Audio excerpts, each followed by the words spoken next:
Hello everyone, and peace of Christ to all of you. Please invite your friends, and we will have good time together and learn how to focus and how to show the stupidity of those who they are trying to make the stupid one look smart. But before we start, just to inform you that tonight, late at night, we will be in the other account, Quality of Life, and the topic will be why boyfriend and girlfriend is not healthy lifestyle. Maybe the title not enough for you to understand, which means why it's wrong to have such a relation, boyfriend and girlfriend.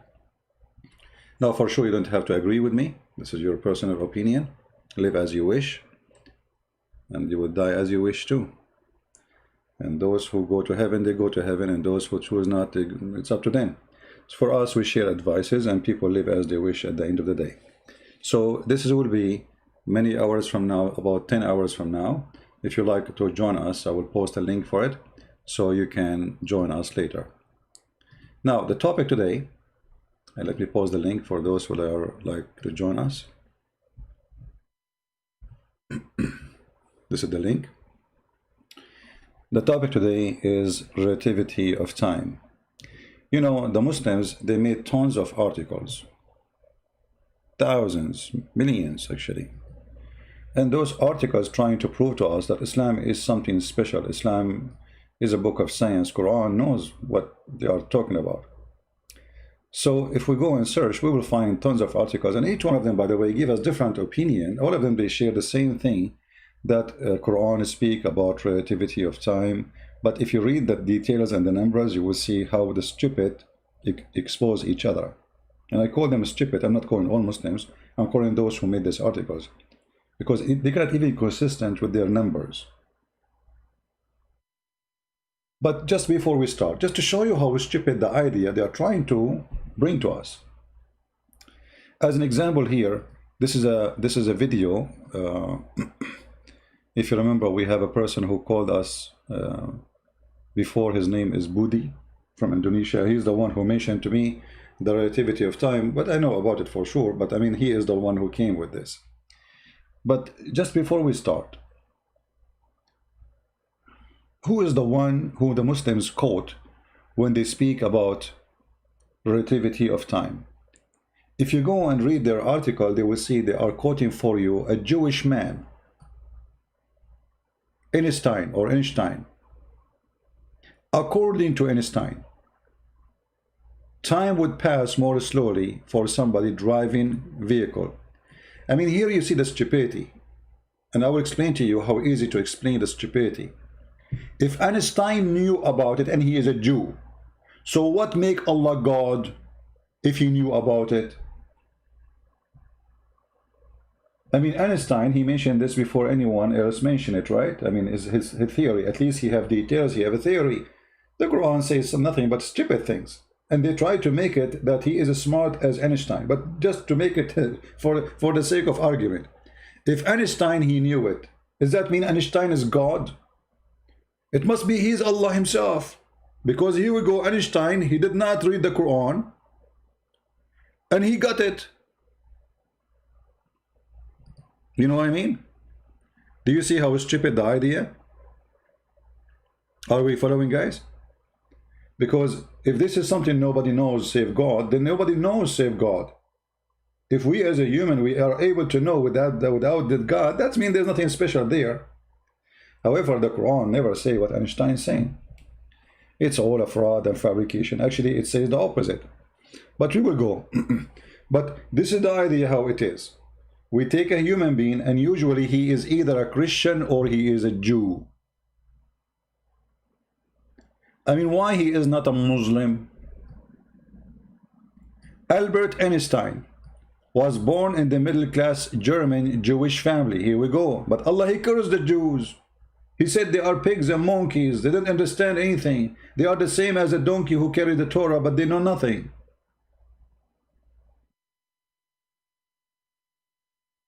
Look like we have difficulty in the stream a little bit.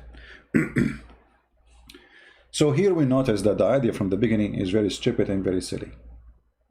And then if we ask the Muslims, what is the relativity of time and how this can be mentioned in the Quran? The Muslims, they will tell you this. Listen to this. This is Abdul. He is from Indonesia.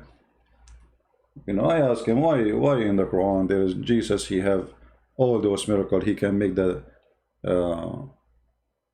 there is no data error. Look like we have a problem. Well done. We have a problem. The internet is not good. Do you hear me, guys? Uh-oh. Our internet is horrible.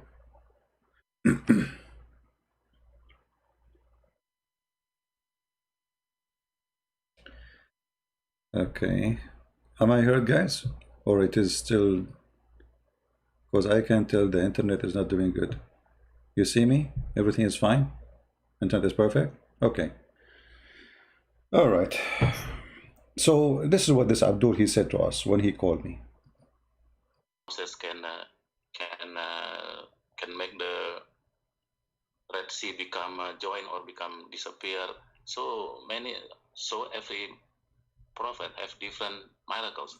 So the miracles of Prophet Muhammad, what we can hear from our Ustad, just for example, the scientific miracle in the Quran, even you were objective, even you were objective regarding that miracles, but I can say that the miracles of Prophet Muhammad, for example, is the scientific that Jesus did not have. I lost you. What is the last thing you said? Hello? Jesus. Yeah? Hello. Can you hear my voice? Yeah.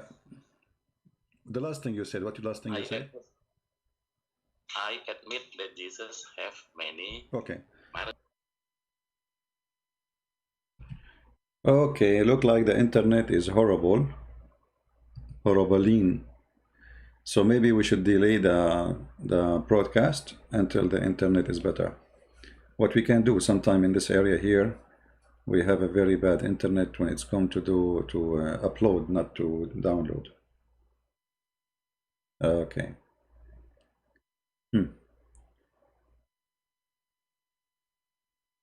I don't know, should I continue or change the timing? Should we change the time?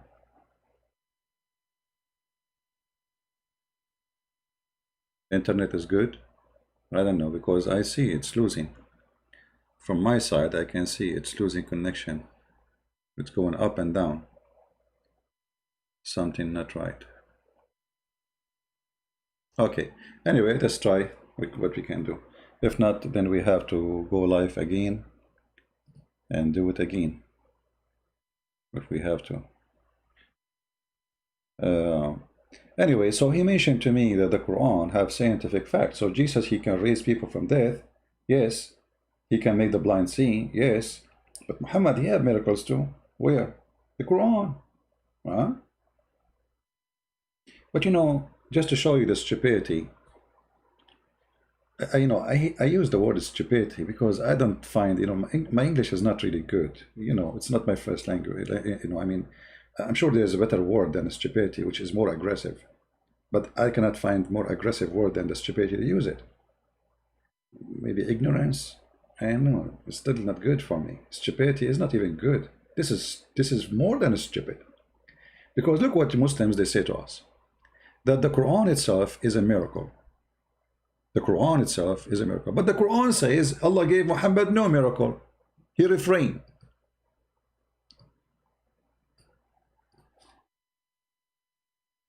So how the Quran is a miracle, and yet you Muslims say that the Quran says in chapter 17, verse number 59, we refrain from sending miracles. That's mean Allah, he refrained from sending miracles. If the Quran is a miracle, then he shall not say the sentence, because the same sentence supposedly is a miracle by itself. Do you understand what I'm saying? If the Quran is a miracle, And then Allah in the Quran says, we refrain from sending a sign. Is it the Quran a sign? The Muslim Muhammadan, he say yes. Muhammad, he says, if you can make a Quran like this, but he was talking about the Arabic, but the Quran is the most stupid book ever you can imagine. And this is one of the stupidity. How the Quran contains scientific science, and Allah, he says, in the Quran, we refrain from sending signs.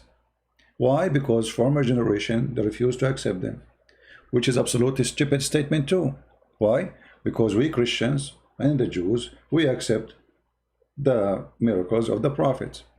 And if you don't believe me, go open the Bible. So this is a false excuse. So if the Quran is a book have miracle, then Allah should not say we refrain from sending sign. We should say, listen, here we go.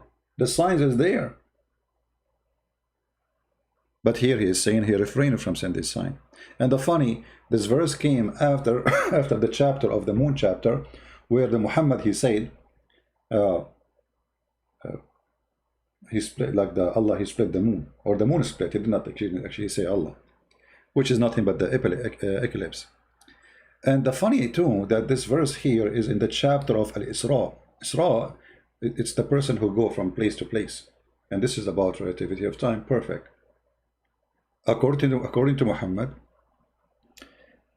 Muhammad was taken to heaven in the top of a flying donkey. And when Muslims, they speak about relativity of time, I die laughing. Why? Because maybe they don't know what relativity of time is. Let us see. Actually, there's a video I wanted to show you. Again, just a reminder, later at night we will be in the other channel, Why Boyfriend and Girlfriend is Not Healthy Lifestyle. Feel free to join us if you care. There's a video actually I want to share with you about relativity of time.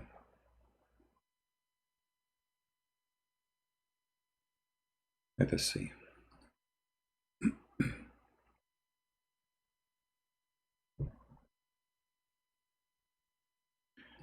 Give me a second.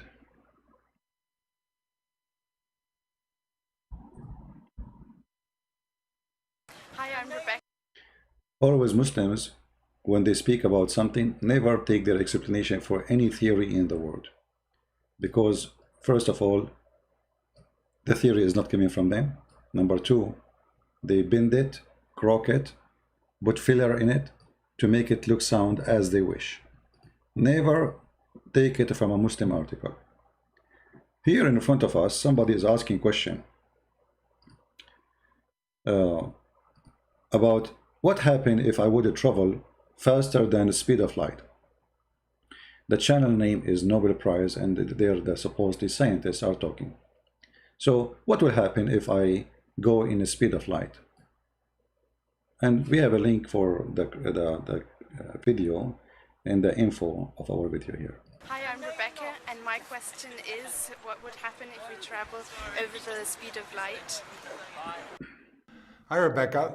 So you asked what would happen if you could travel faster than the speed of light. You obviously know that Einstein told us that the speed of light was a limiting velocity. What that means is that you can't travel faster than the speed of light. And the reason you can't is that it would take an infinite amount of energy to speed you up to the speed of light. So, we accelerate protons in these big accelerators and smash them together. And the protons in these big accelerators with enormous expenditure of energy have been accelerated to almost the speed of light, 99.999999% of the speed of light. And that requires a lot of energy. But even to go from that velocity, which is very, very close to the speed of light, to the speed of light would require another infinite expenditure of energy. So you cannot be accelerated to the speed of light unless you have an infinite amount of energy to spend. Travel at the speed of light are particles which have no mass. And they always travel at the speed of light. So the only one can travel in the speed of light is particles. And here the Muslims, you know, they say to us that 1 day for Allah is one like 1,000 day for you. And this is mentioned in the New Testament, in I think 2 Peter. So, but in the Bible, we don't say this is discovery of science. I mean, this is not. First of all, God don't have time. You see, time for God does not exist. Before God created everything, there was no matter, no time. So when the Bible says 1 day for God is the same as 1,000 day for 1,000 year for you, is telling us that time means nothing to God. You die, generation come after, but God is there. That's the whole story. Have nothing to do with science, and it's not about science. The Muslims, they claim something written in their book, which is stolen from what is written in our book, and they are making a fuss about it, story about it, science about it. I mean, imagine if this is the same verse written, you know, about 1,000 year for you is the same as 1 day for God, 600 years before Muhammad, and even is mentioned in the Old Testament, which means thousands of years before Muhammad. So how the Muslim, they can claim that this is science for them, and how it can be science anyway? Because if you say really, if you take it literally, that Allah have a day, that's mean Allah is included inside the matter. He is a matter himself. You know what I mean? We just heard this gentleman here explaining that if in order to go in the speed of light, you have to have, like, you have to be small particles, special particles, not a mass. If you have a mass, then you cannot reach that point. The Quran says that Allah is light.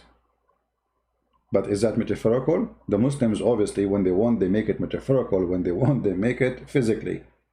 But all of us, we knew that Allah have a shin, Allah have a hand, Allah have a fingers, 5 fingers in each hand. He have a nose, he have a toes, he have a leg. So he cannot be light, for simply he is not without a mass. As we heard this gentleman, listen carefully again what he said. The woman, she is asking the young girl, can I travel in the speed of light? How I can accomplish that? So what is the problem? The problem is this. An infinite amount of energy to spend. The only thing that does travel at the speed of light are particles which have no mass. Have no mass. This is the condition. Particles who have no mass. Allah have hands, Allah have shin, Allah, etc. Now, let us talk about angels. In the Quran, Allah, he says supposedly he created angels from light. So they are qualified actually to go in the speed of light. But there's a problem. The Quran says too that angels, they have a physical shape. As an example, Muhammad, he came as a prophet to us by a story that a man appeared to him in the cave of Hira.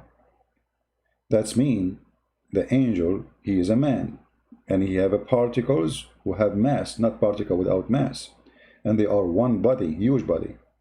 Therefore this angel, if he is, like I'm talking in science now, not in miraculous way, if we use this theory of Einstein, this angel, it's impossible for him to come from the heaven delivering a message to Muhammad in the way it happened, for this is impossible. However, if he is a light, and then let us say in somehow he was able, or God made him transform his image into a physical being, is that possible for God? Yes, that's why we call him God. But look what the problem we have here. When the Muslims, they mention this story for us, or they mention this theory of Einstein, they say the following. According to Einstein, time would pass more slowly for somebody driving vehicle at speed of close of velocity of light than the inhabitants of the earth. Okay, but this is mean that Allah is himself in a spaceship, and that's mean Allah himself is a matter. He's a material, he is a particle with no mass. So here with the Muslim, they say to us that Allah is not God. Allah is just a particle who moves so fast, and he is not stationary in one place. And because he is so small with no mass, he can move in such a way, and that will make a difference of timing. Because remember, when here they quote for us, they say Einstein time would pass more slowly for somebody driving a vehicle at speed close to the velocity of light. But they did not say in the speed of light. Close, you see, close. But the fact, until now, there's no human being can say one day we are going to travel in the speed of light. For this is mission impossible. Because in order to do that, you have to get ready to get rid of your physical existence as a body, which is billions of particles connected together, which means you should have no blood, no bones, no flesh, a little tiny particle. And that little tiny particle should be sponsored by amazing power in order to make it move. That is the light. So here, what Einstein is talking about you living in a place, other person is traveling from place to place. If this person is traveling in the speed of light, or close to speed of light, or even very fast speed, time will go for him differently. And look how the Muslims usually, they add things to the article. Look what they did. When the inhabitant of the earth pass 100 years, it might take a person 50 days to this place at the speed of nearing of the light, speed of light. Okay, look at the numbers. 100 days, it may take 50 days. Okay, but that doesn't fit with the Quran. I mean, even they try to make numbers there, and I don't trust anything they say in this article, but that will prove the Quran to be stupid. Why? Because the Quran says that one day for Allah is equal to 1,000 years of your time. In different verses says that one day for Allah is equal to 50,000 years of your time. And this is why here they added the word 50 days. But look what happened now. There's a huge difference between 50 days and 50,000 years. Aren't you using the article, using the theory of Einstein? Well, the theory of Einstein, it doesn't say that the difference is 1,000, 1 to 50,000. What, according to your article, your own hand, it says that past 100 days, it may take a person 50 days. All right? That's mean it just half of the time will be different. But the Quran is quoting for us a huge difference. That one day for Allah is equal to 1,000 years, and different verse, one day is equal to 50,000 years. But if we read together,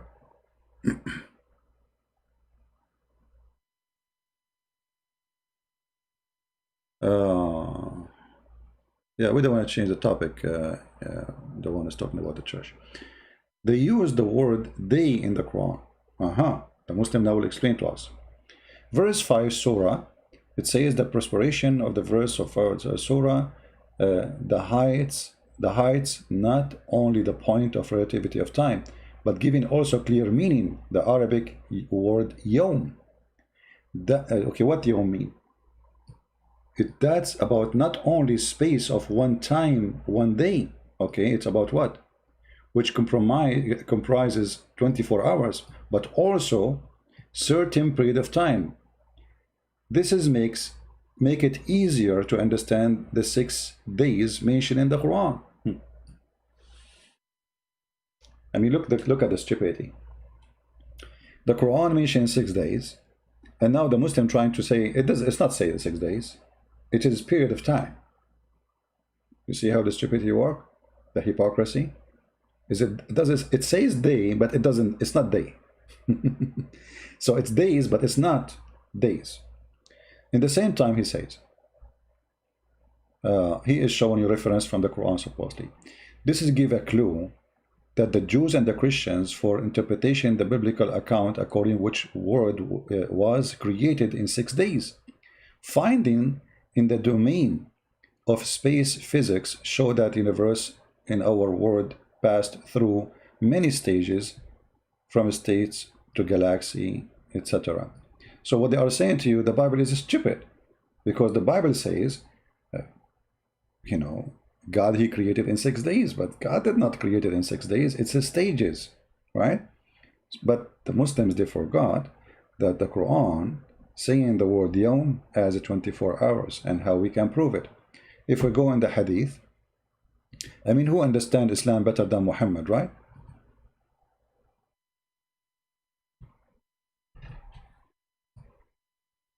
Let us see.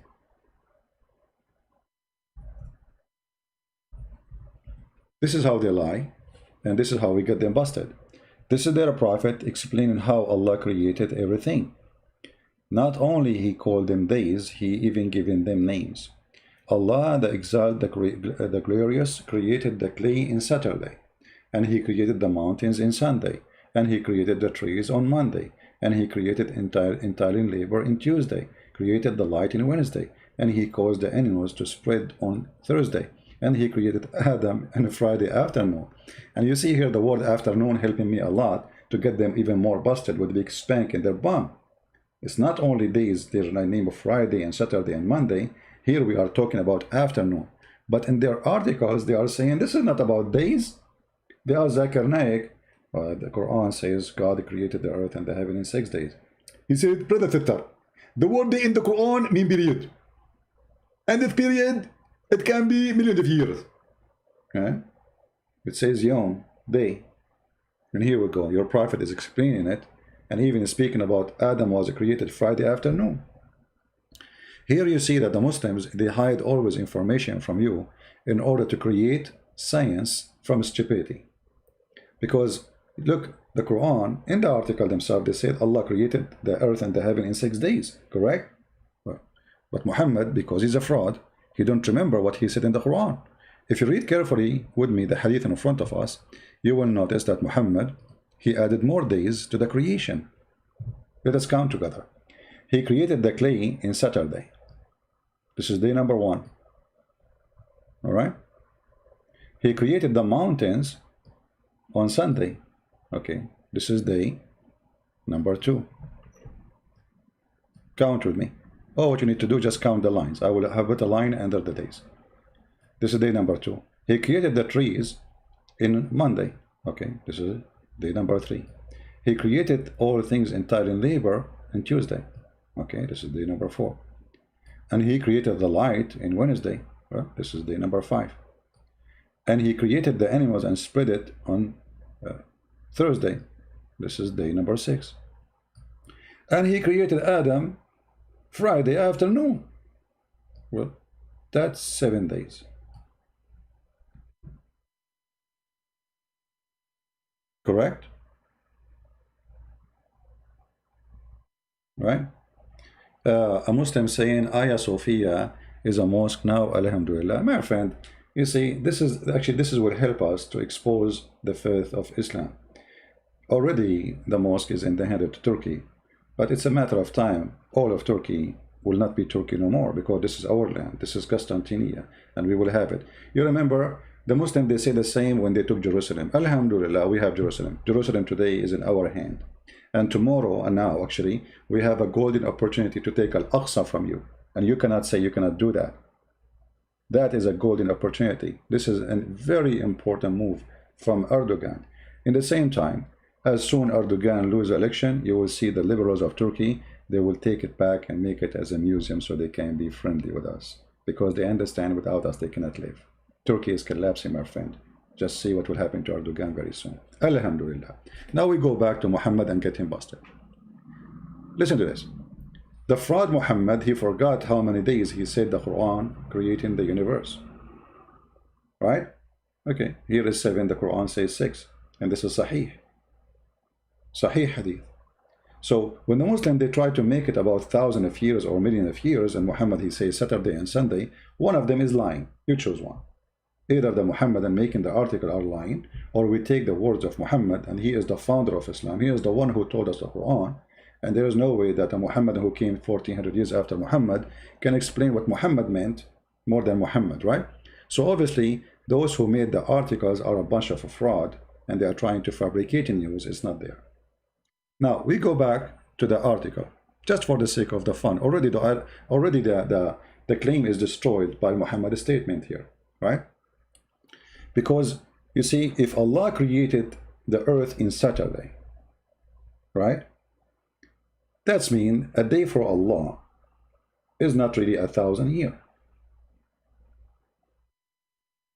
You know what I mean? Because we are talking about what?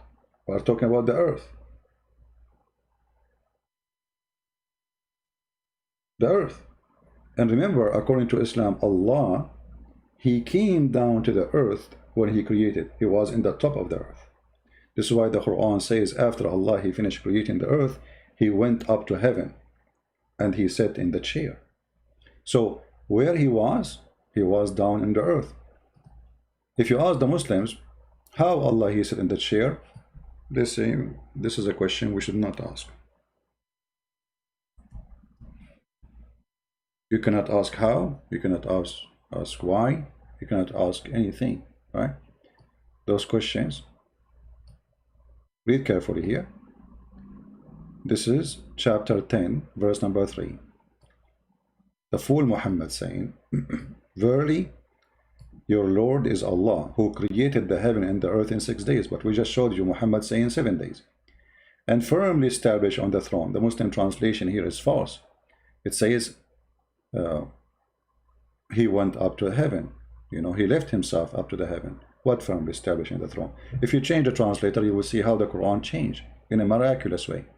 Because they are a fraud when they translate, they are liars. You cannot find single Muslim give us an honest translation. Read carefully now. Stawa, rose over. What happened?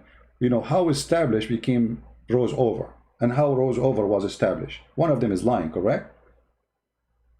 Do you understand? The Quran saying He rose over. So what He was in the earth.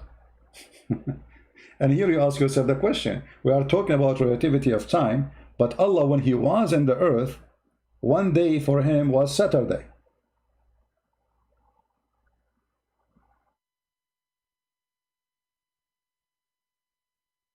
Do you understand? Are we following? When Allah created the earth, He was in the earth. So one day for Allah is one day for Allah. It's one day, 24 hours. It's not 1,000 years. So they stole a verse from the Bible, they make a story about it, they make a big, you know, balloon about it, claiming that this is science and this is Einstein. When the Quran making it clear that Allah, first of all, He moved, He's a particle. You see, when you say that Allah, He's tawa, and then the Muslim, they put between two brackets, rose over. That's mean Allah, He moved from point A to point B. What is point A? That is the earth. What is point B? Is His chair. Both of them, they are physical. And Allah Himself, in order to move between them, He have to be you know, inside His creation, because the heaven is a creation of Allah, supposedly. The earth is a creation of Allah, and Allah is moving between them, which means is inside His creation. And that will destroy all of Islam, because Muslims, they refuse to accept that God can be inside His creation. Not like in Christianity, we don't have a problem that God, He can come to us in the image of a bird, or He can come to us as a spirit. Which means there's no physical being to be seen, or He can say, come to us as a man. And the Muslims, they fight this idea, but the fact that Quran proved that Allah is a physical object, and even the Muslims agree that Allah have a hand, Allah have a butt, Allah have a shin, foot, 5 fingers, etc. You can go right now to YouTube and search Allah has a hand. And you see the Sheikh how explain to you that, yes, Allah has a hand. What we can say is how Allah He described Himself. I'm just quoting him word by word. Other Muslims, Sheikh, he says, Allah have a foot. How we know that? And then he quote the hadith, how Allah He put His foot in the fire. And He described the foot of Allah as magnificent, sexy, beautiful foot of Allah. Alhamdulillah. Now, so here we see that the Muslims, when they speak about relativity of time, They forgot that their God, obviously, he cannot fit in that theory in every way, in every mean. Number one, Allah, he was in the earth, and there was no relativity of time. Day for him was day for him, the same as day for us. And the Quran proved that. Secondly, Allah, he rose over. If this is true, it's 1,000 years for us, equal to 1 day for Allah. That's mean when Allah, he rose, he was in the earth, he was living a normal 24 hours day. When Allah, he go to heaven, Allah, he have a day equal to 1,000 years of our time, which mean by time Allah will be old. He's getting older. That's mean there is a point of a start for Allah, because remember, we are talking about time. So if Allah is exist inside the time, and there's 1 day for Allah equal to 1,000 years, and this is literally, not metaphorically, as Muslims try to make it, that's mean Allah, he have day number 1, day number 2, day number 3, until we have years, and then the years became 1,000, and the years they became millions. So Allah have age, and that will be funny and stupid. So Allah is not infinite, and he is not really, he is an aging person. So the whole idea, you see, it's just a stupid thing. What you need, just think about it a little bit. But just to show you how the Muslims answer stupid things, or how they put themselves in trouble by saying stupid things. This is Mr. Budi who called me, and now he is going to explain to us about miracles. Okay, I will go with you, my friend. What's your name? What's your name? So I may call you. You don't have to give your real name. It's up to you. But give me a name so I can call you. My name Budi, Indonesian, Budi. Budi, okay. Budi. Mr. Budi, listen. You said that in the Quran there's scientific miracles. Did you say that? Yes, yes, right. Okay, I have a challenge, a friendly challenge. Don't take it as an offense. In front of everybody, we have more than 1,000 people listening. If you can show me one scientific miracle in the Quran, you are my hero. Choose anything you want. Go ahead. So you mean you asked me to give me one example? Yeah, you know, because I say this is a big fat lie. Your ustaz, they say to you, it's a lie. It's a big fat lie. Not only a lie, it's a big fat, and it's my duty to prove it's a lie. And look what happened now. I am giving you open opportunity. Choose any one you want, and I will prove it to you that it's a fraud. Okay, I will take one example. Okay. Okay, even you will object it, I will take from the time relativity of the Einstein that I can say it is already told in Quran, and then 1,400 years in the back, Einstein copied. So I mean more than 1,000 years. What verse we are talking about? What verse we are talking about? Time relativity, I mean, in the Quran. Okay, where is that? Where? In Al-Marij, I think I'm not open the Quran. For example, in Al-Marij, ayat 4, I think. No, I want you to search Google for what they say to you, and I want you to read for me what they are saying, so to be sure that you are not quoting wrongly. Is that in chapter 20? Is that in chapter 22, verse number 47? Al-Marij, I think, ayat number 4. Which verse? Now I'm not. Which verse? Let's say that 1 year, that 1 day of our life will be 50,000 years of the Malaikat, I think. No. You so see, it is a kind of time relativity. Okay, hold on. You see, here actually you just to prove to us that you do not know what are you talking about, and the Muslims are just fooling around. This is in chapter 22, verse number 47. تعرج الملائكة والروح إليه في يوم كان مقداره 50,000 سنة. Here, this is about Judgment Day, and according to the Quran, actually, the Judgment Day will be, in the Judgment Day, the angels will take him 50,000 years to go to heaven. But look what happened now. Okay. All right.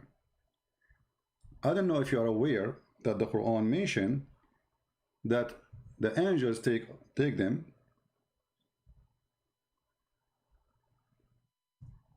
Yes. 1,000 years to go to Allah. Is it true? Yeah. Now I do not bring my note. So what I remember, there are 2 ayat saying regarding time relativity. Number 1 is what you what you have just one. All right, my friend. How time and relativity is about? First of all, in the Bible it says that one day for God is 1,000 year for us. This is in the Bible, long time before Muhammad. Secondly, what does have to do with time relativity? Are you saying that Allah he have time? Are you saying that Allah really he have 50,000 years? Do Allah have time? Do Allah live inside time? Do Allah live? Wrong, I think, CP. Can I say what is your wrong? Okay, go ahead. Yes.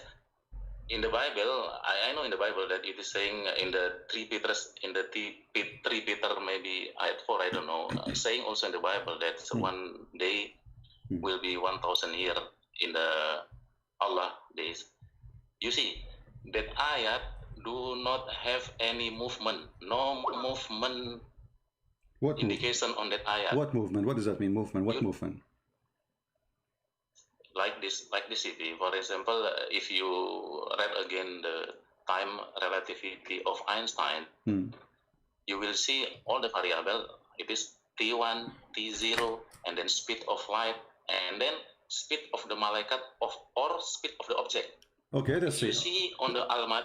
Okay, hold on. If you see Almadis number. The speed of the speed of the angels. The speed of the angels. What is the speed of the angels? The speed of the angel, that is the v. If you know the equation of the time relativity, you know it. What is the speed? What is the speed of the angels? Okay, I will tell you slowly. If you see that ayat that's saying 1 day of hour will be 50,000 year, you see on that ayat that the malaikat raise up. Raise up means there is a movement. Because of high speed movement, then there is a time relativity. Because of the movement. Okay. Okay, hold on. Okay.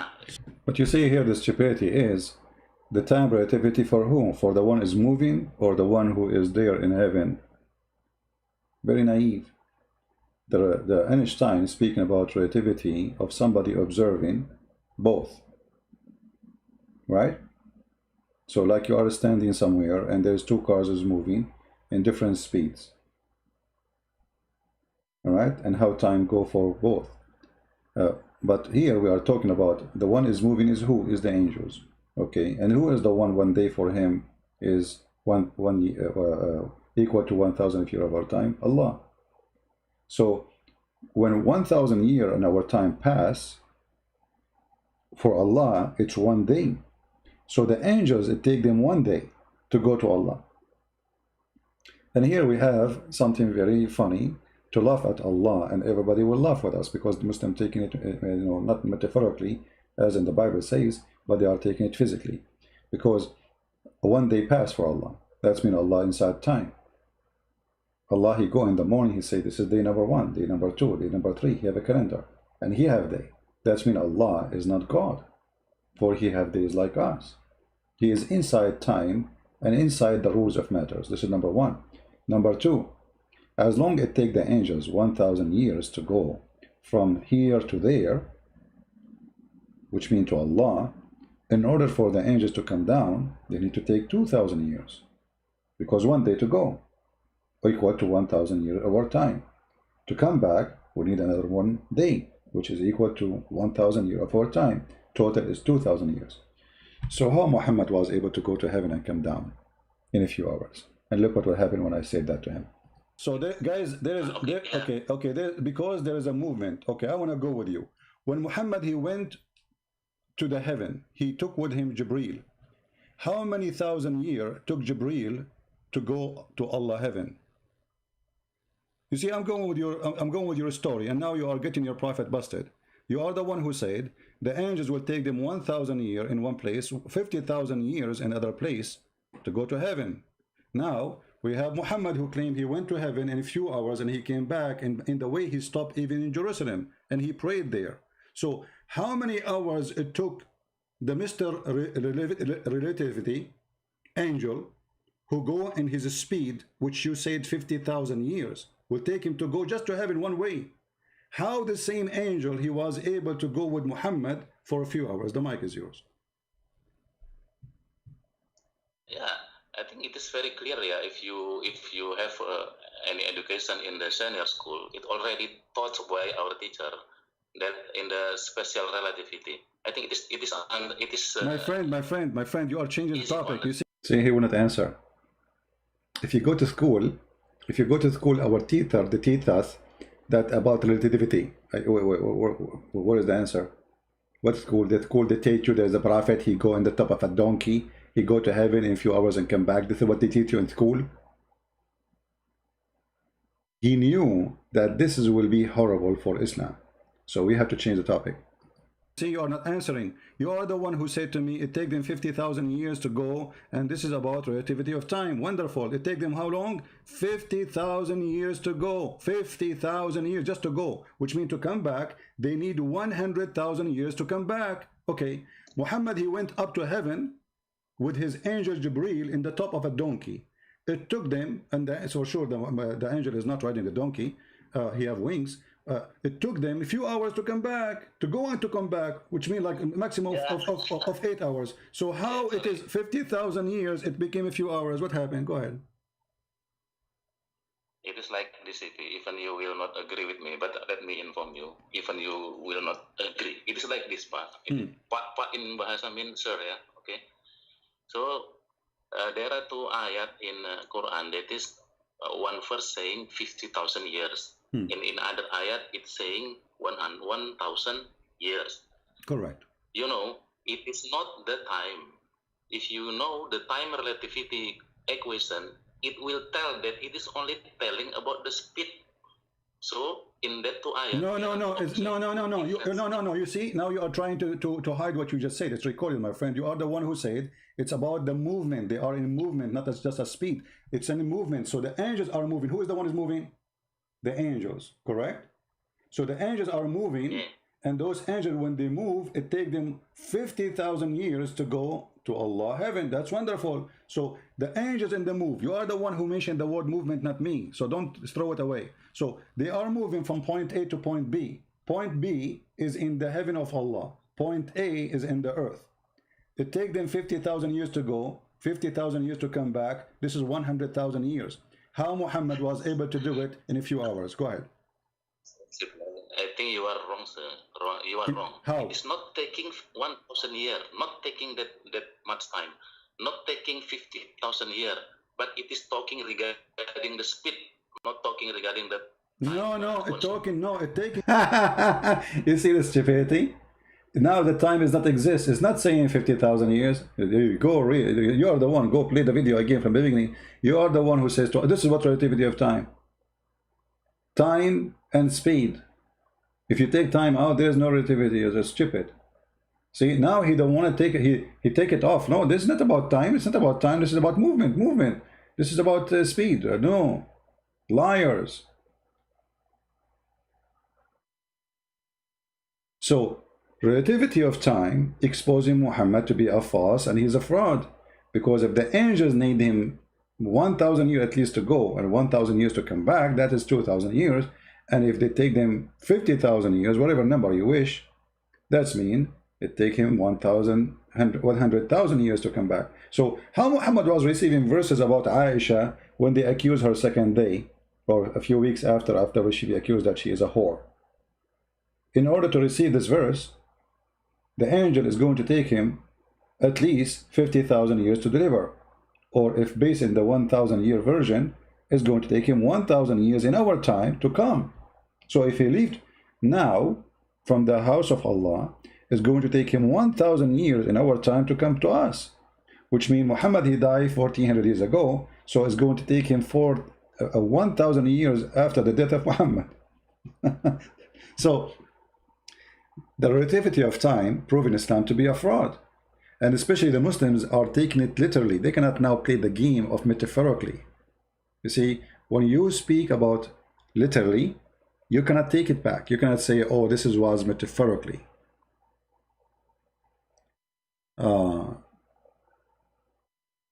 Can you explain the hadith where Muhammad got the buraq and the donkey? And why the face of the donkey is the face of a human? Well, we are talking about this issue now. Muhammad, he fly in the top of a donkey. It took him a few hours. We don't want to change the topic, but relativity of time exposing Muhammad, because he went up to all the heaven. He came back in a few hours. So Muhammad was moving in which speed? How close Allah is to Muhammad? And you see, the Muslim, they cannot say, Allah took him. Allah can take him in a second. No, that's not what happened. Look what happened. Muhammad, he described that there is a donkey was sent to him, an animal between the size of a mule and the size of a donkey. And he ride it in order to go to heaven. So he was using a transportation, and that transportation is a physical creature, have a blood. And we just heard the scholar how he is saying that you cannot go in the speed of light for a reason you don't have the energy, and you have particles. Your particles, you have a mass. Why I cannot go in the speed of light? To spend. The only thing that does travel at the speed of light are particles which have no mass. And they always travel at the speed of light. Now, people have hypothesized that there might... Do Muhammad have a mass? You see, even if Muhammad have no mass, and Muhammad is one small tiny particle, he don't have nose, he don't have toes, he don't have head, he is just a small little tiny particle, which is, you can't even see. Let us assume Muhammad, he became that. The donkey he is riding, is he a particle? He have no mass. Even Muhammad described the size of his foot. He described the size of his waist. He described the size between his neck and his ass. So what Muslims are talking about? It take how long by the speed of light to go out of the galaxy? Just the galaxy. By the speed of light, the maximum speed ever you can accomplish. Actually, nobody can accomplish that.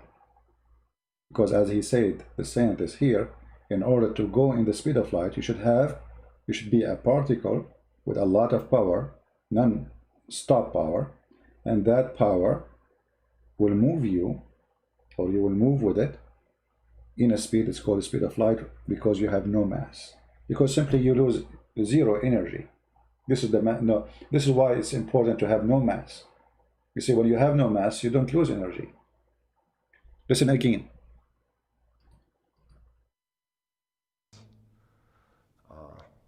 And they always travel at the speed of light, nature of energy. So you cannot be accelerated at the speed of light unless you have an infinite amount of energy to spend. The only thing that does travel at the speed of light are particles which have no mass. And they always travel at the speed of light.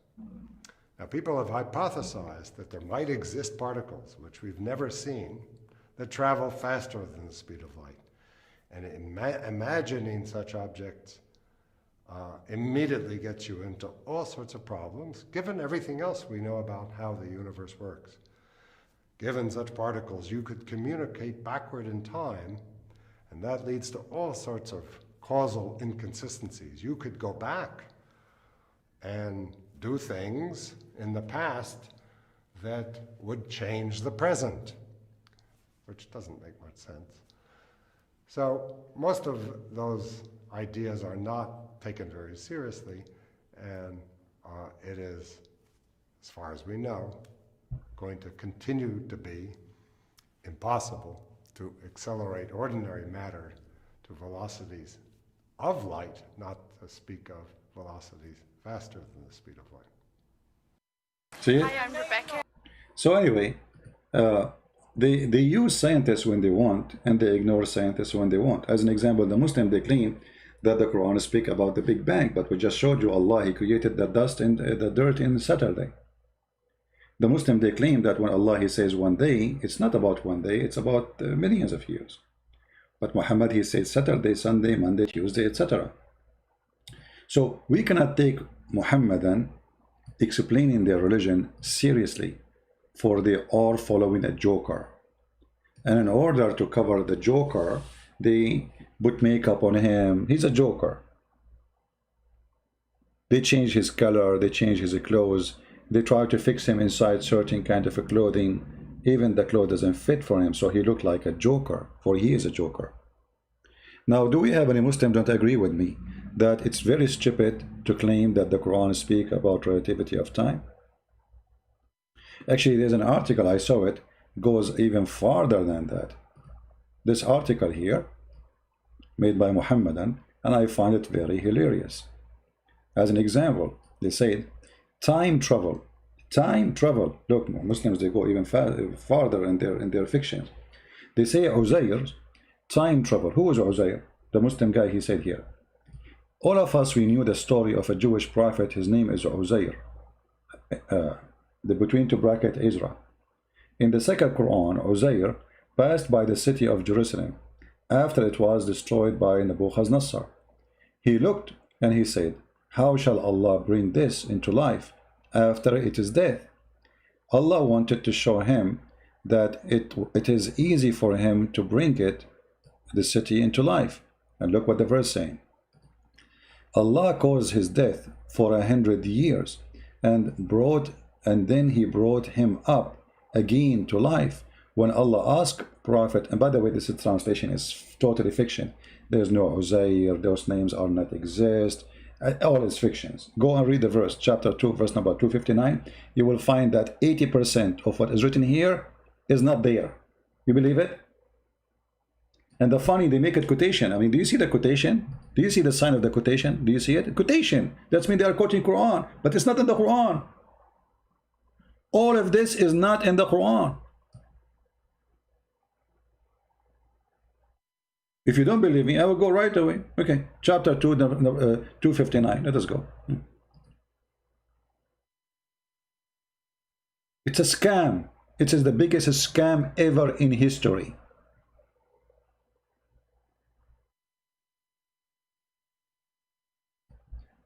Stranger saying Catholic priests message women in dirty place to forgive sin.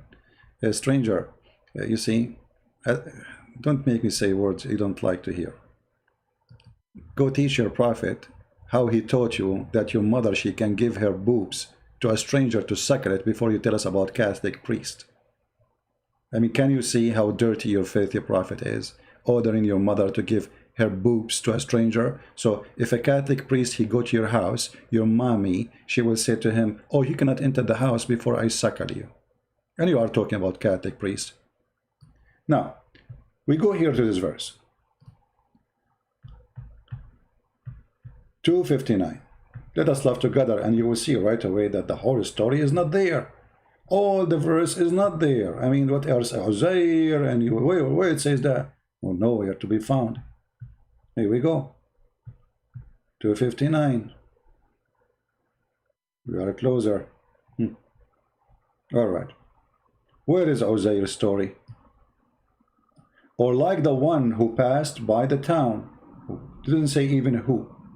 How this is became Uzair and etc. Okay, so guy, he passed by a town and he said, he didn't even say Jerusalem. I mean, do you see the word Jerusalem there? Where is the word Jerusalem? There's no Jerusalem. Nebuchadnezzar, where is Nebuchadnezzar? What is that? It's not there. It's all fabrication. Okay. Or like the one who passed in the town and he had trampled over its roof. He said, oh, how Allah will bring this to life after death, huh? So Allah caused him to die.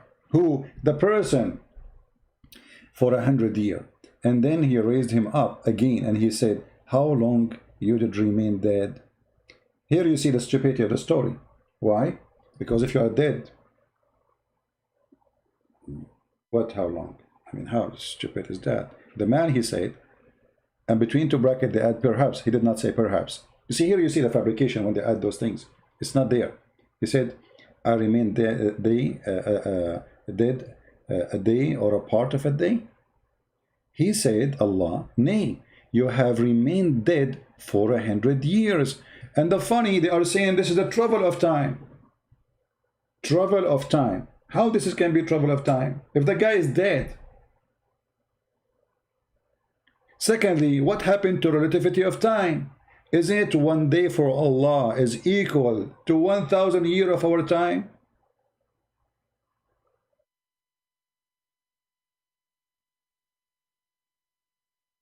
So the Muslims in their article, they make about, this is about time travel. How the guy, he did time travel, why did he go back on time? No. I mean, the guy, he died, he wake him up, he says, do you know for how long you were dead? He says, maybe a few hours. But well, he's dead. You see, time is about being conscious. If you are dead, I mean, time means nothing to you anyway. You are out of time already, you are nothing. Time is about observing. Dead, you cannot observe anything. You can't see movement, you can't see sun moving, you can't see anything. Nothing happened to you. So here they try to make this about time travel when the fact it's a stupid story. And Allah, he made him die for 100 years. And here you see another side of the stupidity. Anyone know why? Who knows why? Why I find this is very stupid, additional to what we said. You see, if I want to prove to you that I can resurrect people from death, what does this have to do with time? Read the story. Read carefully. Or like the one who passed by a town and had it trampled over its roofs. He said, oh, how Allah will bring to life after death. But the verse after it, or the same verse in the story, talking about time now. What this will prove? Okay, so you are dead for 100 years, and now, and no, but for you, you think it's a few hours. But the fact it's 100 years. Okay. So how we can prove to the dead man that he was dead for 100 years? Where is the proof? I mean, how Allah is proving to him something without proving it? If I was dead, what difference is going to make if it's 100 years or 1,000 years? So let us say I die for 1,000,000, and then you wake me up, you bring me back to life, and you say, do you know how long you were dead? I say, maybe an hour. You say, no, it's 1,000,000. Okay, but where is the proof? Where is the proof of the time? And the time was passing for who? For the man or for Allah? If it was for the man, well, that's stupid, because you prove nothing. He was dead. He was unconscious. He cannot see. He cannot notice. He cannot feel. He cannot recognize. So you prove nothing. Same time, in the article they say this is about time travel. But how time travel work here? How this can be time travel? Now they say different. Look, different. Right away they jump to different topic, but they don't explain how this has happened. How this is time travel? How this can be time travel? Do you know what time travel means? Time travel, you can go to the past. You can go to the future. The guy was dead. He did not move anywhere. He did not go anywhere. And what is time travel? We don't know.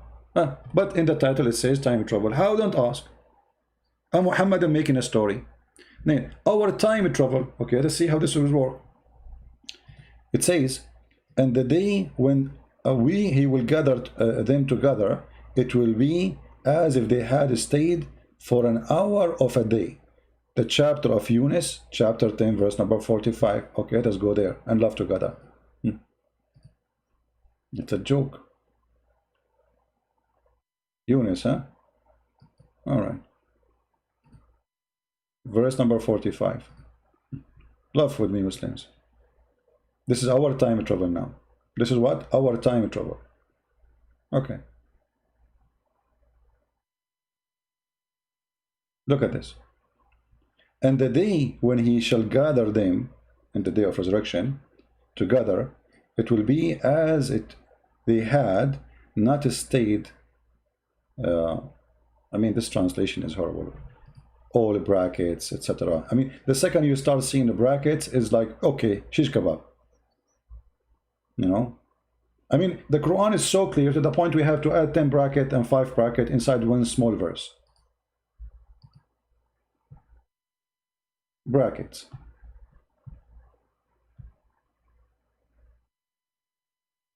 Okay, here, this one have less brackets. Thank God. Let us see how stupid it is, the translation. And the day, on the day, when he shall gather them together. as thought they had tried but an hour of the day. What? This is our time travel? How this is work?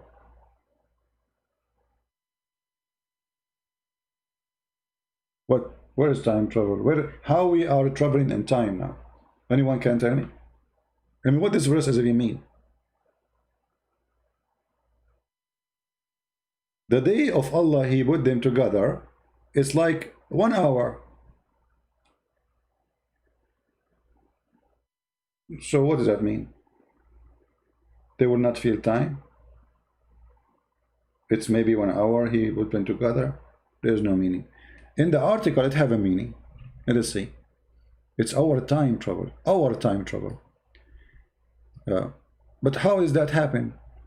When the companions of the Prophet ask about resurrection day, at the time spent in their grave, and he revealed the answer. He says, Surah An-Nazi'at, chapter 79, verse number 46.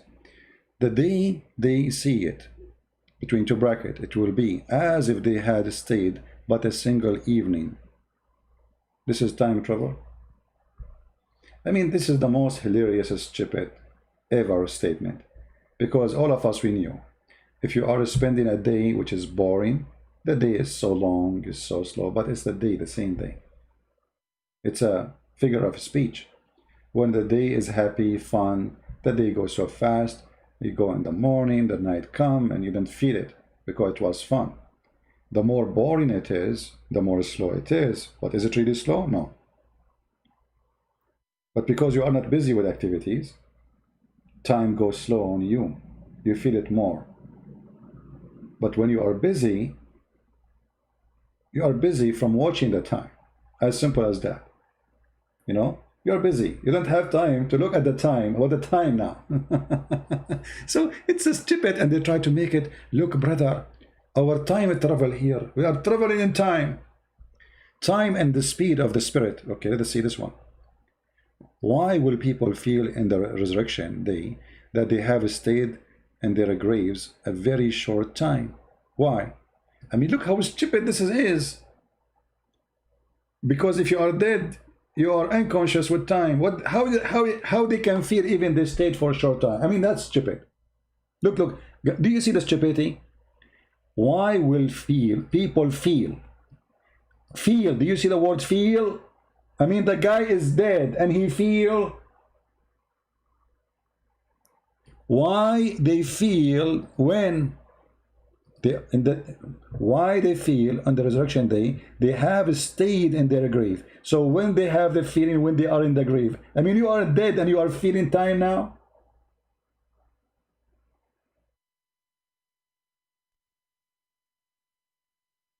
Do you see the stupidity? But I forgot to tell you that Muslims believe in something called the punishment of the grave.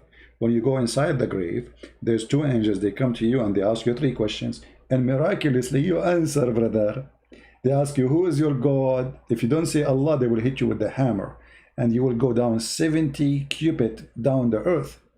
And then they ask you 2nd question, what's your religion? If you say I am a Christian, they will hit you with the hammer, and you will go again 70 down cubit in the earth, and in your head too. I mean, they focus on the head.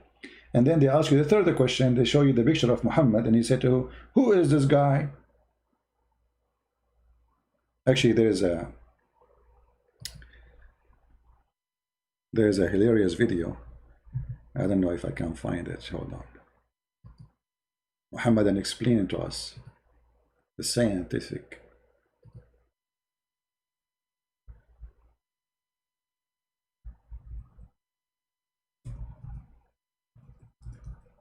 Let us see.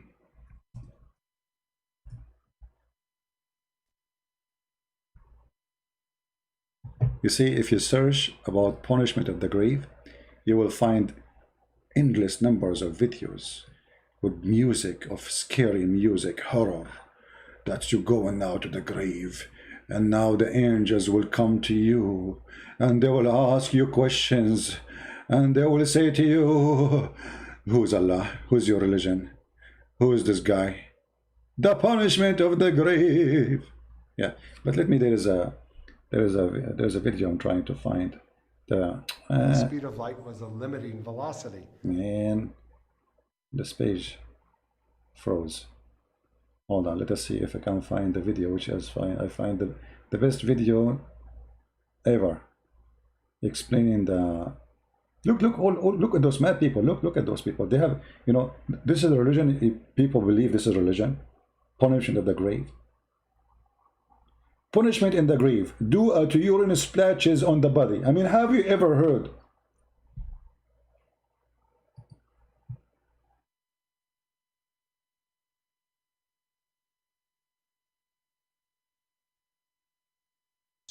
Or body while urinating. Now this is what the Prophet sallallahu alaihi wasallam warned the Muslims from. It was reported in an authentic hadith while the Prophet ﷺ was walking with some of his companions. They passed by two graves.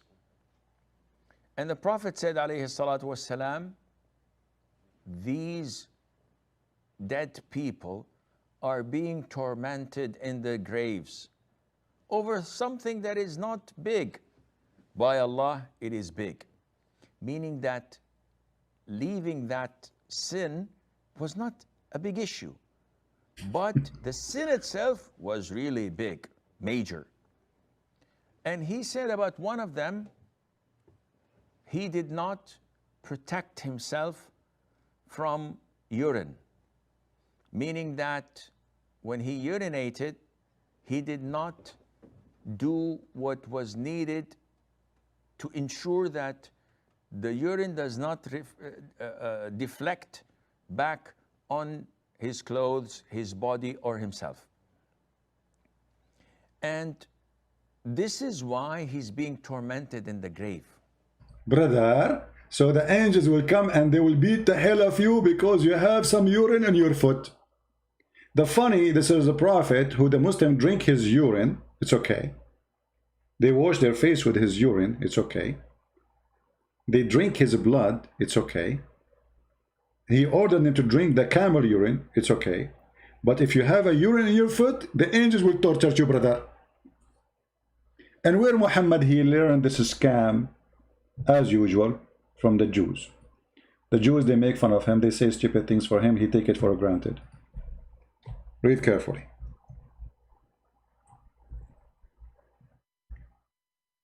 Relativity of time and urine. Okay.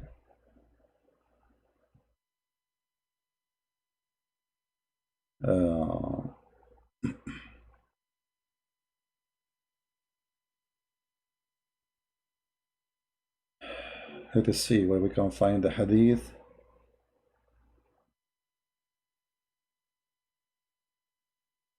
And not only that, after the Jewish women, she mentioned to him the punishment of the grave. Muhammad, he never pray without saying, I seek refuge by Allah from the punishment of the grave. Here we go. Read carefully. Who is behind the story? A Jew, as usual. Muhammad is a thief. He steals from Jewish people stupid stories, fiction stories. They used to believe in it, have nothing to do with the Bible. Read carefully. A Jewish woman entered into me and said, who talking Aisha, the torment of the grave is because of urine. Aisha, she never heard that before. I said, you're lying. Aisha is smart. Like, what stupidity is that? The Jews, they teach their kids that if you don't, it's just to scare the kids so they can't keep themselves clean. If you don't wash yourself, you will go, the angels will come to your grave and they will torture you. Okay, Tony? So the child, he will be scared. You know, it's a very sick method actually to scare a child. So here, Aisha, she said to her, you're lying, which means that's stupid. She said, no, it's true. We cut our skin and the clothes because of it. The messenger of Allah went out and he prayed to pray, and the voice became loud. Oh man, the woman is fighting the Jewish woman with Aisha, trying to convince her that's true. He said, what is this? So I told him what she said. He said, she spoke the truth. Huh? Yeah, because she's a Jew. Muhammad, he take whatever the Jews they say, he's trying to make the Jews believe in him. So he cannot oppose them really. So he worked hard for many years, living between the Jews, trying to convince them, I agree with you on everything. So he said, she spoke the truth. After that day, and listen carefully, after that day, he never offered any prayer, but he said following the prayer, Rabba Jibreel wa Mikael wa Israfil, adding, saying, I seek refuge from the punishment of the grave. He is quoting even Jewish names of Jewish angels in his prayer. Seeking what? Seeking refuge from the fire of the torment of the grave. But remember here, after that, Muhammad, he starts saying this, which means before that day, Muhammad never prayed saying, I seek refuge from the punishment of the grave. And this is why Aisha, she accused the Jewish women of lying, because she never heard of it. But notice here, it says, after that day, he never offered a prayer without saying, I seek refuge from the punishment of the grave. He just learned something new, stuck with it. You see the fraud? Do you see the fraud? Isn't it obvious? After that day, never ever pray without saying at the end, I seek refuge. So what happened all your life? Why you never mention the punishment of the grave before? Do you understand me? Why he did not mention it before? How come now suddenly it became so important? For he's a fraud. He just learned something from the Jew, he added to his dictionary, and he stuck with it. That's it. Right? Do we have any Muslim want to say something? So if you go to Muslim articles, they fabricated stories to try to make it science. Look, time and speed of the angels, sorry, and the speed of the spirit. Speed of the spirit. Hold on. The spirit have a speed. The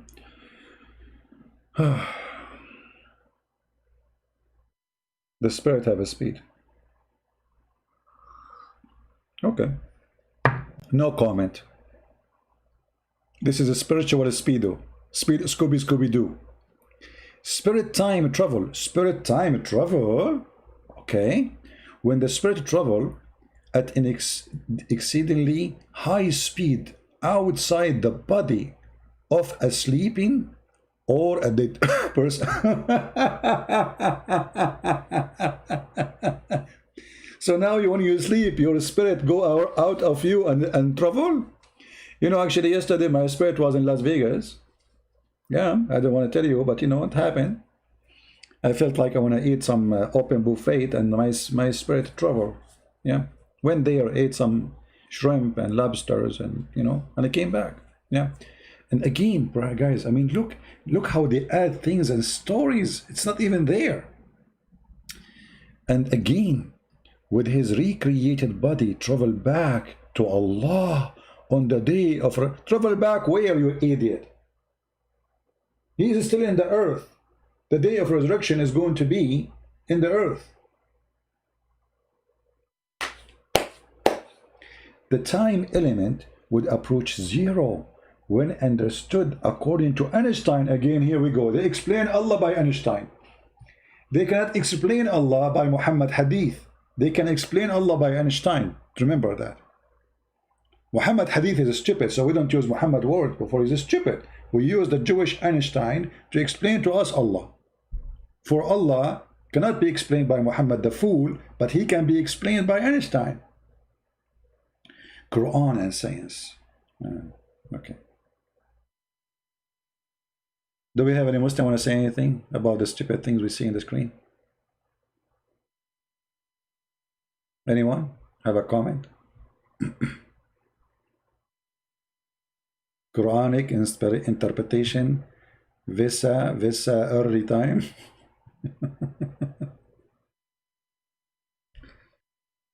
Anyone? All right, we don't have a big number today because we did not inform. Actually, I wasn't planning to go, you know, to go live, But I said, let us do it. Again, remember guys, we will be live on air on my other account, Quality of Life, later at night. And the topic is why boyfriend and girlfriend is not healthy lifestyle. And just to give you a summary of what we will talk about. These days, people, they live in such a way. Many people, they do that. Boyfriend, girlfriend. What good can do you? What good can do to you? What harm can do to you? What this is boyfriend and girlfriend thing? Is it really real? So today we will discuss such a topic, and you don't have to agree with me. Everything I say is my own personal opinion. However, prove me wrong. Which means feel free to prove me wrong. So we will be live on air, and the topic again, why boyfriend and girlfriend not healthy lifestyle, in the Quality of Life account as you see in the screen. And the link will be posted down the video here, and I will post it again for you. Here we go. Let's copy the link and post it for everybody, so people, they can subscribe and turn on your notification.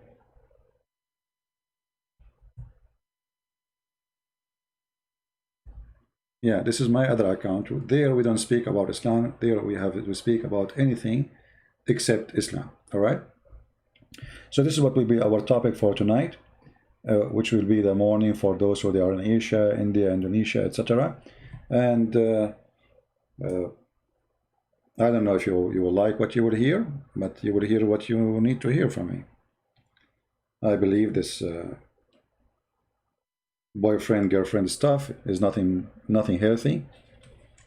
It causes you damage in every way, in every mean, and I'll explain to you why when we go live. Many people, they will say to you, no, it's good, it's fun, and always they show you like images of somebody is romantic, or you see a person walking with the girl, hugging her, you know.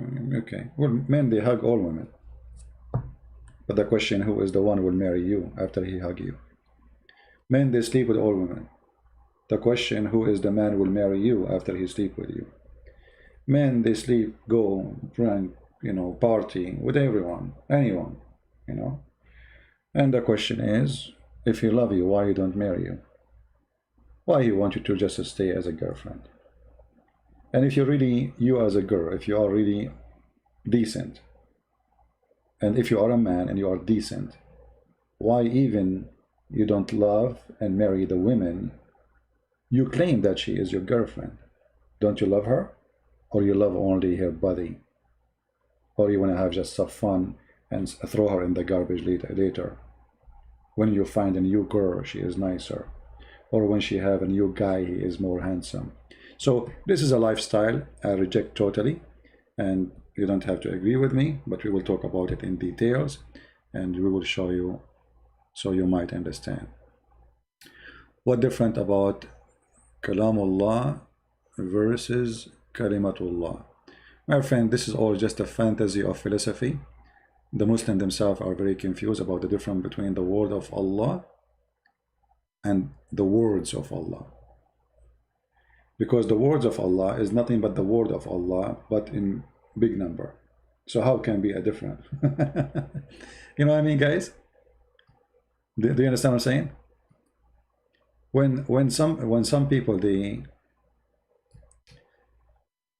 Muslims, because they are so confused, so they come with stories like there is a difference between the word of Allah and the words of Allah.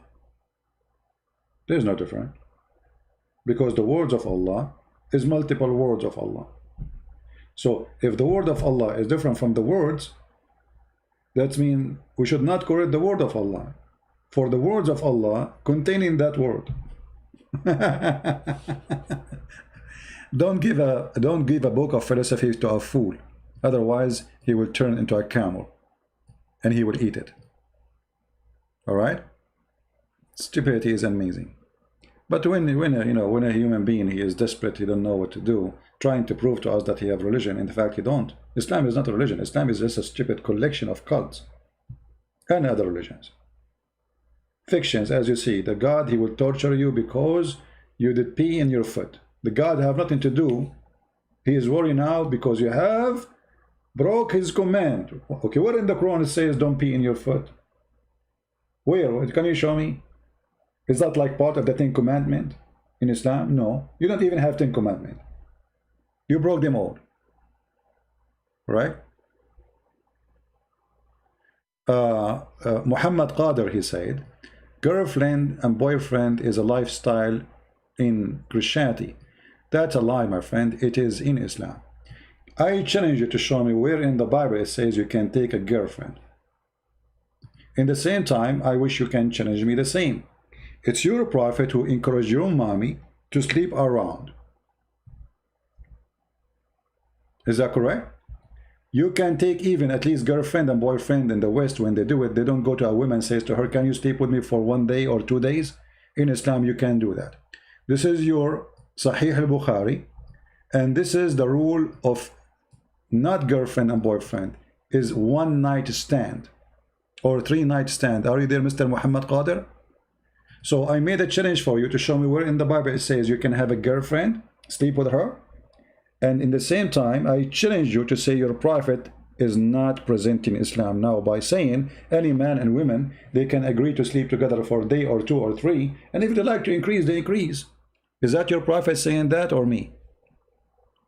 Muhammad Qadir. Now Muhammad Qadir, he will play dead. He thought I will not read his text. You cannot find us any teaching in Christianity saying what you are saying. The fact it's you Muslims who practice every day girlfriend and boyfriend. There's a wajib friend. There is a marriage, it's called marriage of friend. If you believe it, what is that? You take a woman to the hotel, you do boom boom, and that's it. You divorce her. Halal. There's a marriage, it's called a travel marriage. What is that? You don't take your wife with you if you are going to California. In California, you go to the hotel, you say, can you find me a girl? I want to marry her for a day or 2 during the time I stay in the hotel. So you don't, you have way more ugly than girlfriend. At least girlfriend and boyfriend, they are not about money. In Islam, the women, she have to be rented. If we go right now and we practice muta, what muta now? We allow transgender. Well, Muhammad was a transgender, and we can prove it so easy. Do you want to, Mr. Muhammad Qadir, you want to call me? In front of everybody, I can show that Muhammad was a transgender. He is not a man, normal man. I can, all his family, actually read my book, Sex and Allah. All his family are homosexual. All his family, and all documented from Islamic books. None of them is a Christian. How many of you have my books, Sex and Allah? If you don't have a copy, go and get it from Amazon. All the family of Muhammad are homo. And Muhammad himself, he was a homosexual. Isn't it your prophet? He says, Ibn Ammi qad hataka ardi. My cousin here raped me. He destroyed my honor in a sexual way. Isn't it your prophet who kissed a man down his belly? Read carefully. Is that your prophet or my prophet? Is that Sahih or Da'if? Sahih. What happened? Abu Abdul Rahman said blah blah blah blah blah blah blah. Okay, that we was talking to the people, making them laugh. Then the prophet poked him under the ribs and with the stick. He said, let me take retaliation. He said, take retaliation. Then he says, you are wearing a shirt, but I am not. The prophet, then he raised his shirt, and then the man embraced him and began to kiss his side. And then he said, this is what I wanted, O messenger of Allah. The translation is false. The prophet and the man, they are now naked, have no t-shirt, and they are kissing each other belly. Down the belly, actually. Kashah is down the bottom of the belly button. Down there. How a man is kissing a man there? You tell me. And how a man, he said to other man, this is what I wanted. You tell me. Are you there? Don't change the topic, otherwise you are no match, my friend. You are no match. And this is why you coward, you don't dare to call me. And not to forget to mention, when the caliphate, a bunch of Muslims, they came and they told him, we have a gay imam, and they are complaining that he is seducing them.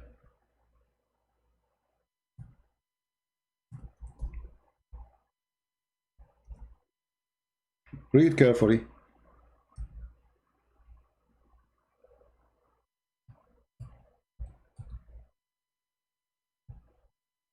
So we can love together.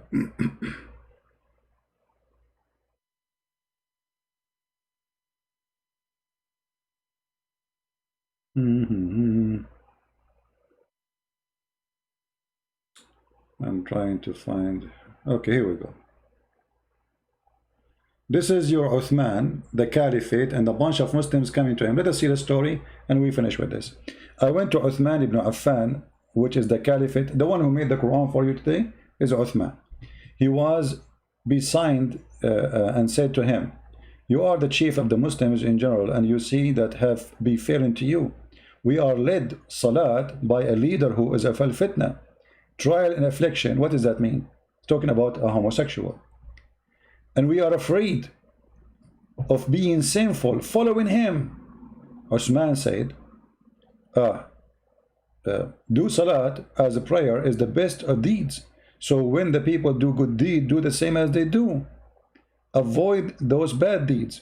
And then it says, in our opinion, one should not offer salat behind a feminine person unless there is no alternative. How a feminine person, he is the imam, and how he is seducing them unless they are homosexual.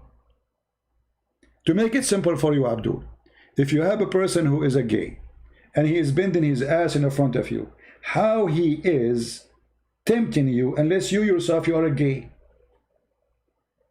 Are you getting the point? Because the complaint is what?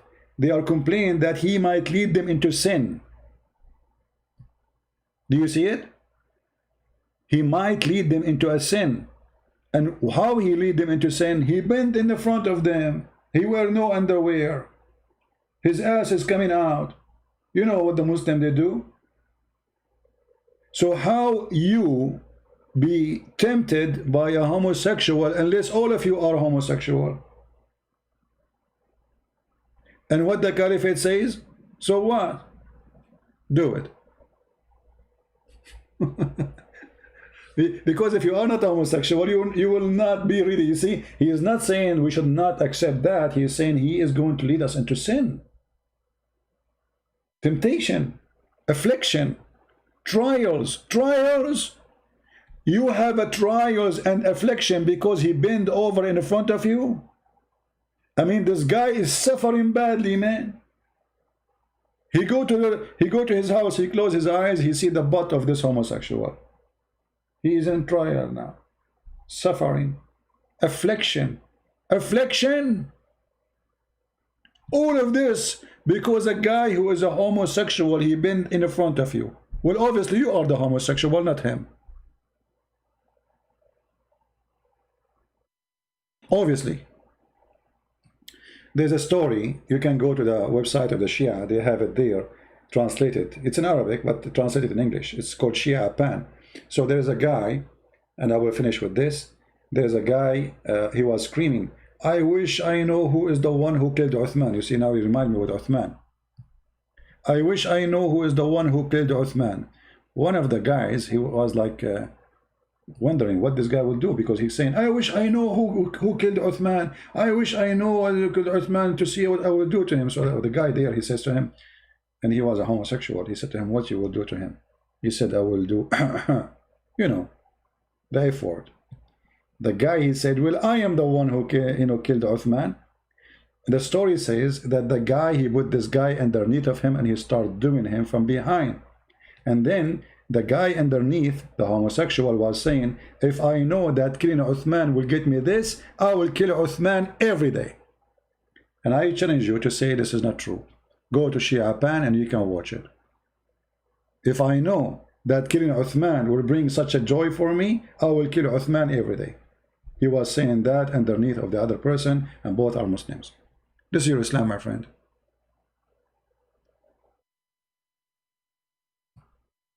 And maybe I can find, maybe in different time,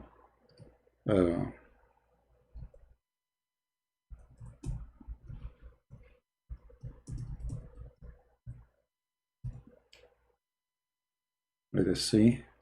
Yeah, actually, this is the website. Here we go. I found it. You can search it yourself. It's called Shia Pen. An example of morality of Muslim Sunni. So Shia and Sunni here, they are exposing each other about morality. And both of them, they have the same disease. They claim that they have the highest morality. I don't want to go in details because this is very dirty and ugly, you know. Sex toys is halal. You know, having sex with the watermelon, even watermelon. It's a principle. Read. Third example of Sunni morality, Sunni ulama have ruled in the principality of having sex with watermelon. Even watermelon is not safe from the hand of the Sunni. Huh? Comment. They are asking the Muslim Shia asking the Muslim Sunni. The Muslim should certainly be grateful that Ibn al-Qayyim, the scholar, has offered the advice, the easiest way of masturbation, and clearly Ibn al-Qayyim has done it a lot in a person, done a lot of personal research and issue. And then he says during the and then he says, the Shia, they say to the Sunni, if the muta is, on the other hand, is an open license for sexual pleasure. So the Shia, they practice the muta with as many women as one can financially afford. The women who engaged in muta are hired women. Thus, it can be performed with all women in spectrum. Read the garbage. I mean, this garbage. This is your religion. And the funny, they speak about morality. Nobody speak about morality as the Muhammadan. But this is the religion. As an example of Sunni morality, a Salafi woman can suckle a Salafi man with a beard. But the funny that the Shia are making fun of the Sunni, but this is Muhammad saying that. It's not the Sunni. So you are making fun of Muhammad. Thank you very much for exposing the filthy Muhammad. Right? The sixth example of Sunni morality, pedophilia, bestiality, and necrophilia can be performed while one is fasting. It's halal. You can have sex with the animal. You can have sex with the dead women. You can have sex with any. I mean, this is halal, my friend. 7 example of Sunni morality. Praying behind a drunk person is okay. I'll forget about this one. 8 example of Sunni morality, principality to pay women for sex. Supposedly the Shia, they don't do that, but the Shia, they do it even more. 9th example of Sunni morality, fatwa Abu Hanifa, principality of having sex with his own mother. Halal. His own mother, yes, he's not lying, by the way. It is halal if you do it, even if your daughter or your mother, there's no even punishment. If a person, he sleep with his own mother, according to the Hanafi sect, there is no penalty, and it is nothing wrong with it. If a person marries a muhram, mother, sister, daughter, and etc., and has sexual intercourse with them, even he admit the fact that he knew while performing the material, etc., with that woman, that he know that this is his mother, he knew this is his sister, he knew this is his daughter, still he sleep with her. Then, according to Abu Hanifa, that was haram for him, but not only that haram for him, but even according to Abu Hanifa, it is not subjected to any type of Islamic penalty. There's a guy saying CP the liar. This is your Muslim website. They are giving you even the page number. Guys, do you see the page number? Guys, do you see the page number? This is Shia website. This is not me. The funny, I read for them what is written in their books. They say to me, liar. Do you see the page number? Do you see it? The book name, the page number, you click it and it actually you go to the link. And this is the other one. And this is the other one. All of them you have the reference. Right?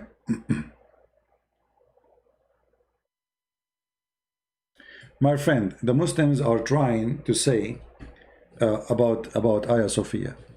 Let me give you the answer from the Quran. Let me give you the answer from the Quran. The Muslims, they defeated the Roman and they took Constantinople. Right? But look what the Quran says. And this is what will happen to you. The chapter of the Roman were defeated. And they will be victorious in a few years. And my friend, we will take back Constantinople. And we will kick out all the occupation from our land. The same as we did in Jerusalem. The Roman been defeated, but they will be victorious. And then the believers will rejoice. That is us. Even your Quran get you busted. And just think about it, Muhammadan. What if America decide right now to take Constantinople? Can we take it? It will take us 2 days, maybe 24 hours. That is reality. But you are lucky we don't have until now someone who decide to do it and take it. But time will come. You are no match in any way, in any mean, to Christian power. So don't challenge us. Don't even think about it. Russia alone can swallow you, all of you. Alone. Actually, Russia alone can destroy the whole earth more than 20 times. The whole earth, including the NATO. So you are no match. Don't talk about victory. You are a coward. You are a thief. And now you are helping us to prove that you are a thief, taking our churches, yet you claim that the Jews cannot take back their temple. And now we have a great reason to take back the temple and build it again. For you just did, and the whole world is witness. You cannot say this, you cannot do that. You cannot say it no more. You did that. And remember, there's a you're different. Hagia Sophia is our church. We are the one who built it. The Aqsa Mosque is not a mosque. This is a temple of the Jews. And you did the same as you did with Hagia Sophia with it. We will get it back. It's just a matter of time. So, we feel sad about it? Yes. But my friend, we are always victorious. Go to Turkey and see how many Muslims left. And the coming election, you will see what is happening. All the game is Erdogan trying to win the election, hoping that by doing this, he will get more vote. But we knew that in Turkey, there's no real vote anyway. When Muslims took over, it's very hard to kick them out because they corrupt the vote. However, even with vote corruption, I believe Erdogan is over. His days is counting. Just wait what will come from the consequence of what he did with Hagia Sophia. Watch your economy. Watch the future of Turkey until Erdogan go. And just let me know. So I want to say thank you guys for being here. And the Romans were defeated and they will be victorious. And the believers will rejoice. And if you think you can win against us, you are mistaken. Actually, even you Muslims believed that the one who will come back is the Messiah. And he is the one who will bring victory. But as usual, the Muslims, they are the same as a bald person who have no hair, speaking about the beauty of the hair of his neighbor. They have nothing beautiful in their religion, their cult. So they speak about the Messiah coming back.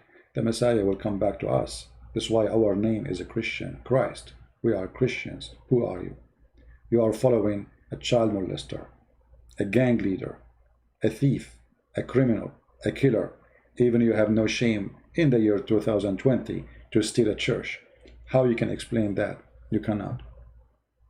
I saw a comment where a Muslim says, well, look what they did in Spain. Our friend, Spain does not belong to you. Why you are in Spain? They kick you out from their land. You cannot claim anything there. And the funny, by the way, Muslim, they claim that they built in Spain beautiful buildings. Many people do not know. Go and read the book of Ibn Khaldun, the famous philosopher who lived in Spain at that time. He will tell you that the Arabs are savage. They don't know how to build. They are willing to destroy a library, to burn the books, to cook in it. They are willing to destroy a palace, to take the wood from the roof to use it for fire. This is Ibn Khaldun. He was living in Spain. The one who built those buildings are the Spanish. Until now in the Middle East, you cannot even make a ring of jewelry.